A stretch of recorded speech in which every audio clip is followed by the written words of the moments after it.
ಮಾಡ್ತಾನೆ ಗೊತ್ತಾ, ಅವ್ನ ತಲೆಗೆ ಎಲ್ಲಿರತ್ತೆ ಅನ್ನೋದೇ ಅರ್ಥ ಮಾಡ್ಕೊಳಕ್ಕಾಗಲ್ಲ. ನಾನು ರಘುವನ ಟೀಮ್ ಇದ್ರೆ ಚೆನ್ನಾಗಿರುತ್ತೆ. ಕೇಳಿದ್ರಲ್ಲ ವೀಕ್ಷಕರೇ, ಈಗ ಗಿಲ್ಲಿಯವ್ರ ತಲೆ ಎಲ್ಲೋ ಇರುತ್ತೆ ಅಂತಂದ್ಬಿಟ್ಟು ಹೇಳ್ತಿದ್ದಾರೆ. ಟಾಸ್ಕ್ ಅಂತೂ ತುಂಬ ಚೆನ್ನಾಗಿತ್ತು ಅಂತ ಹೇಳಿದ್ರು. ಆದರೆ ಟಾಸ್ಕಲ್ಲಿ ಉಸ್ತುವಾರಿ ಆಗಿದ್ದು ಇಲ್ಲಿ ರಾಶಿಕ್ ಅವರೇ ಸಿಕ್ಕಾಪಟ್ಟೆ ಇಲ್ಲಿ ಕನ್ಫ್ಯೂಷನ್ ಮಾಡಿದ್ರು. ಆದರೆ ನೋಡಿ, ರಘು ಅವ್ರಿಗೆ ಮತ್ತು ಸೂರಜ್ ಅವ್ರಿಗೆ ಇಲ್ಲಿ ಪೇರ್ ಮಾಡಬೇಕಿತ್ತಂತೆ, ಕಾವ್ಯ ಅವ್ರಿಗೆ ಗಿಲ್ಲಿಯವ್ರಿಗೆ ಇಲ್ಲಿ ಪೇರ್ ಮಾಡಬೇಕಿತ್ತಂತೆ. ಇದನ್ನು ಸೂರಜ್ ಅವರು ಹೇಳ್ತಾರೆ. ಆಡಿದ್ದಾಗಿದೆ, ಗೆದ್ದಾಗಿದೆ. ಆದರೆ ಇಲ್ಲಿ ಕಾವ್ಯ ಅವರು ಕ್ಯಾಪ್ಟನ್ಸಿ ರೇಸ್ಗೆ ಬಂದಿರೋದು ಸೂರಜ್ ಅವ್ರಿಗೂ ಕೂಡ ಇಲ್ಲಿ ಇಷ್ಟ ಇಲ್ಲ.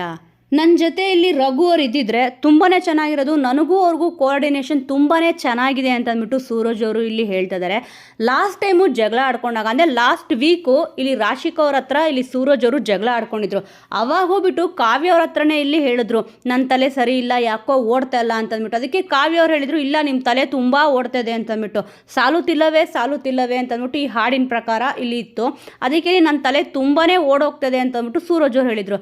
ಸದ್ಯ ಇವಾಗ ಅವ್ರ ಹತ್ರನೇ ಎಲ್ಲಾನು ಕೂಡ ಶೇರ್ ಮಾಡ್ತಾರೆ, ಜಾಸ್ತಿ ಅವ್ರ ಹತ್ರನೇ ಕೂಡ ಇಲ್ಲಿ ಮಾತಾಡ್ತಾ ಇರ್ತಾರೆ ಸೂರಜ್ ಅವರು ಕೂಡ. ಅಂದರೆ ರಾಶಿಕ್ ಅವ್ರನ್ನ ಬಿಟ್ಬಿಟ್ಟು ಸೂರಜ್ ಅವ್ರ ಹತ್ರ ಮಾತಾಡ್ತಾ ಇರ್ತಾರೆ. ಆದರೂ ಕೂಡ ಕೋಆರ್ಡಿನೇಷನ್ ಇಲ್ಲ ಅಂತ ಅಂದ್ಬಿಟ್ಟು ಗೆದ್ದಾದ್ಮೇಲೆ ಇಲ್ಲಿ ಹೇಳ್ತಿದ್ದಾರೆ. ರಘು ಅವ್ರನ್ನ ಕೊಟ್ಟಿದ್ರೆ ಮತ್ತು ರಘು ಅವರು ಕ್ಯಾಪ್ಟನ್ಸಿ ರೇಸ್ಗೆ ಬಂದಿದ್ರೆ ತುಂಬಾ ಚೆನ್ನಾಗಿರೋದು ಅಂತ ಇಲ್ಲಿ ಅವ್ರ ಒಪಿನಿಯನ್ನ ಹೇಳ್ತಿದ್ದಾರೆ. ರಾಶಿಕ್ ಅವ್ರಿಗಂತೂ ಇಲ್ಲಿ ಗಿಲ್ಲಿಯವ್ರನ್ನ ಕಂಡ್ರೆ ಯಾಕದಷ್ಟು ಕೋಪನೋ ಏನೋ ಗೊತ್ತಿಲ್ಲ. ಏನಕ್ಕೆ ಅಂತಂದರೆ ಗೇಮ್ ಅಂತ ಬಂದಾಗ ತುಂಬ ಚೆನ್ನಾಗಿತ್ತು, ಈ ಒಂದು ಟಾಸ್ಕ್ನ ಎಂಜಾಯ್ ಮಾಡ್ಕೊಂಡು ಮಾಡ್ಬೋದಿತ್ತು. ಆದರೆ ಏನು ಸರಿಯಾಗಿ ಮಾಡಲಿಲ್ಲ, ಕೋಆರ್ಡಿನೇಷನ್ನೇ ಇರಲಿಲ್ಲ ಗಿಲ್ಲಿಯವ್ರದ್ದು ಮತ್ತು ರಘು ಅವ್ರು ಸಪೋರ್ಟ್ ಮಾಡಿದ್ರು, ಗಿಲ್ಲಿಯವ್ರು ಏನೂ ಕೂಡ ಸಪೋರ್ಟ್ ಮಾಡಲಿಲ್ಲ ಅಂತ ಇಲ್ಲಿ ರಾಶಿಕ್ ಅವರು ಹೇಳ್ತಿದ್ದಾರೆ. ಇದರಿಂದ ಒಂದು ಕ್ಲಿಯರ್ ಕಟ್ಟಾಗಿ ಗೊತ್ತಾಗೋದೇನಪ್ಪ ಅಂತಂದರೆ, ಗಿಲ್ಲಿಯವರು ಮತ್ತು ಕಾವ್ಯ ಅವ್ರನ್ನ ಕಂಡ್ರೆ ಬಿಗ್ ಬಾಸ್ ಮನೆಯಲ್ಲಿ ಯಾವೊಬ್ಬ ಕಂಟೆಸ್ಟೆಂಟ್ಗೂ ಕೂಡ ಇಷ್ಟ ಇಲ್ಲ ಅಂತಂದ್ಬಿಟ್ಟು ಗೊತ್ತಾಗ್ತಿದೆ. ಅವ್ರ ಜೊತೆನೇ ಗೇಮ್ ಮಾಡಿದ್ರು. ಕೊನೆಯದಾಗಿ ಇಲ್ಲಿ ಹೇಳ್ತಾರೆ ಸೂರಜ್ ಅವ್ರು ಏನಪ್ಪ ಅಂತಂದರೆ, ರಘು ಅವ್ರು ಬರಬೇಕಿತ್ತು, ಅವಾಗ ಚೆನ್ನಾಗಿರೋದು, ಗಿಲ್ಲಿಯವ್ರಿಗೆ ಮತ್ತು ಕಾವ್ಯ ಅವ್ರಿಗೆ ಇಲ್ಲಿ ಬಿಡಬೇಕಿತ್ತು ಅಂತ ಇಲ್ಲಿ ಹೇಳ್ತಿದ್ದಾರೆ. ನೋಡಿ, ಆಡಿದ್ದಾಯಿತು, ಎಲ್ಲ ಆಗೋಯ್ತು.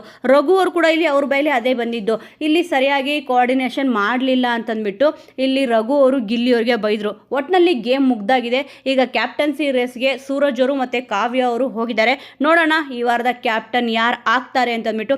ವೀಕ್ಷಕರೇ, ನಿಮ್ಮ ಸಪೋರ್ಟ್ ಯಾರಿಗಿದೆ ಮತ್ತು ಈ ಒಂದು ವಿಚಾರದ ಬಗ್ಗೆ ನಿಮ್ಮ ಒಂದು ಅನಿಸಿಕೆ ಅಭಿಪ್ರಾಯ ಏನಿದೆ ಅನ್ನೋದನ್ನು ಮಿಸ್ ಮಾಡದೆ ಕಮೆಂಟ್ ಮೂಲಕ ತಿಳಿಸಿ. ಮುಂದಿನ ವಿಡಿಯೋದೊಂದಿಗೆ ಮತ್ತೆ ಸಿಗೋಣ.